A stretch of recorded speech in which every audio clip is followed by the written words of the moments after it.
Good morning. Just wanted to show you how do I cut the crown molding on a 45 long to long. So basically what I do is I take your molding, right, and you kind of mock it up, saying, okay, this is the profile that I want, right?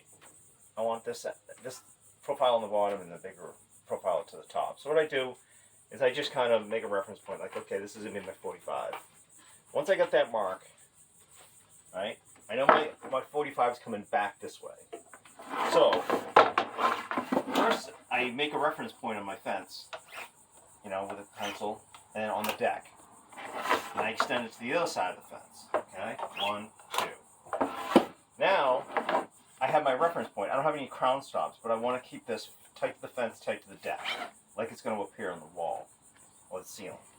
So then I take it, because I have my reference point, go to a 45, get your mark.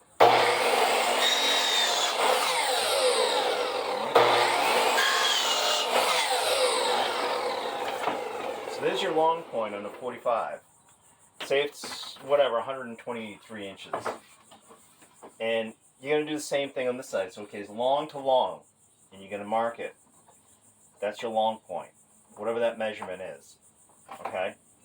You're going to just, again, draw a reference point so you don't get confused. You're going to go on a 45 again. You already have your reference points on the fence and on the deck.